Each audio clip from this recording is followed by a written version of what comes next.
It's at the school of Amen, Ipit Wasut, or Ipit Asut, and other temples where the priests also baptized the initiates once they finished 40 years. This is long before John the Baptist.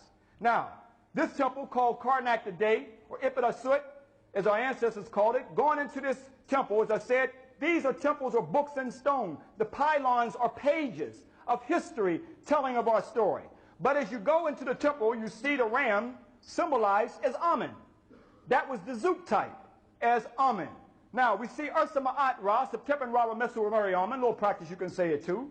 Here we see that was his throne name, as they call Ramsey from Ramesu, is now under the ram, symbolized as Amen. 2,000 years ago, our ancestors worshipped Amen, and his symbol was the ram because the sun was in the constellation of Aries. I show this because let's go to Christian art, and you see the ram in the European Roman Christian art. Why is that ram in their Christian art? Because they were deifying and worshiping Amen. Is this animal worship here? If they have the animal ram represented as Amen in their art, and it's not animal worship, why they come into Kemet and say animal worship and pagan and heathen and polytheism and all these other type of negative terms? Let's look at this. When you also go and look at and see the ram or the lamb over, as you see a Roman character of a Jesus here, it looks like. But when you look at that figure with the ram or the lamb over the shoulders, was taken from Kemet when I showed you when the ram or the lamb in ancient Kemet, where the king became one with Amen and the Zoot type was the ram. But let's go over 4,000 years ago to the tomb of Meruka. In the tomb of Meruka of the 6th dynasty over 4,000 years ago, that existed thousands of years ago on your reliefs in the books in stone with the ram or the lamb around his head long before the Roman art. There's a couple reliefs that I want to point out to you just to evoke some thought, because a lot of things I'm going to do is to evoke some thought, to give you some ideas, concepts that were here long before the Western world was even in existence. Meruka, Mastaba of Meruka, and this is Teti. And Meruka is the Grand Vizier, or the Tajeti for Teti. All right? So that's very important. So I'm going to show you, the Tajeti. He's the Tajeti. That means Vizier. For Teti. Okay. We'll leave an opening in case people have to walk through there.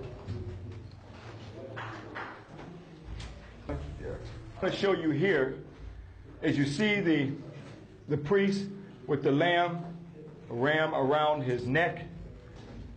But when we look at Leonardo da Vinci's artwork, you see Leonardo da Vinci's artwork with the lamb or ram around his neck. You can see where the origin of that came from. But this is carved in Meruka's tomb over 4,000 years ago, long before Leonardo da Vinci's European image of the Jesus that you see right here. But even when you look at the European Jesus, let's go see where Leonardo da Vinci copied his European Jesus from. This is one of the oldest pictures I've found of Jesus, and it's in England, with the lamb or ram around his shoulders. As you see with this relief, goes back over 4,000 years ago, where you are now in Meruka's tomb, to see that this was an ancient spiritual concept. These were the priests who went to school for 40 years.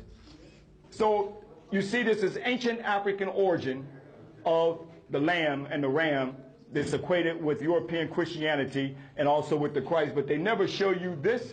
I can't say use the word Jesus because that's Greek, but I would have to use the African Hebrew word, and that's Yeshua that you see right here. But the emphasis I want to put on the fact that this is carved in stone, brothers and sisters, thousands of years ago, that ends up in Western European Christianity today.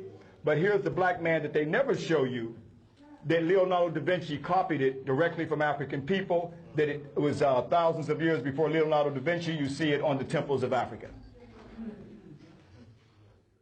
This is one of the sculptures of Europeans of Jesus as a good shepherd with the lamb around his head. But when I went to England to the museum, the brother saw me with all the equipment, and he said, "Brother, what are you all about?" I said, "I'm here to document our story. You got anything in here?" He said, "I'll help you out." He took me in the back room where the tourists don't go. And you know what he showed me? Where they copied it from right here. Wow. Oh, yes, brothers and sisters, huh? It's time for the liberation of your mind now. Huh? This is what they got locked up in the museum in England right now today. showing the true African Jesus right here, where the Europeans copied from this one to make their version of it right here. Even Reverend Barshango said that Jesus was from the tribe of the Black Panthers. I noticed that there was a Black Panther down by his legs. Huh? Well, I like how y'all did that lean at the same time.